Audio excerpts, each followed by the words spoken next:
I think what civic action means, what that proposition stands for, is that we cannot expect to have a great community, to have a great city, to have a great city region by simply letting others do the work, do the heavy lifting. That we all have to get engaged. The Civic Action Summit has been tremendous, just in terms of the conversation across different sectors. It's about bringing the humanity together and finding common ground. The summit takes place every 4 years. The city fundamentally changes in that time frame. The summit helps us reset, refocus, and begin delivering against a new promise.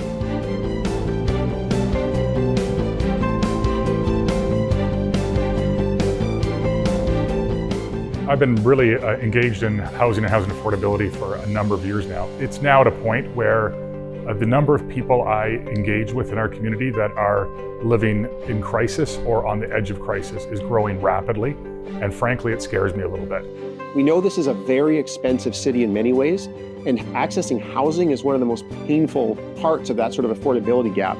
So we spoke about what are the ways that we can address the demand side of that. Of course, we need to build more housing, that's the supply side, but how can we ensure that everybody has fair access to housing? I think the labor market in the city of Toronto and the region around it is really outdated. And I think that the labor force really needs to be innovation to drive an agenda that makes sure that no one is left behind in that process. None of this can be solved in silos. It requires everybody to roll up their sleeves and come together to make that happen.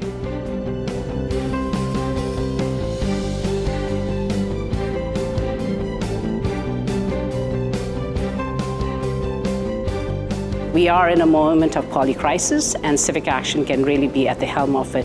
We can't hope for a different outcome if we're going to do the same things today. When you look at how change happens, it's not one organization banging on the table and then coming forward with their own vision. It's the ecosystem working together. By doing things together, you end up with an outcome that's better than anyone could on their own.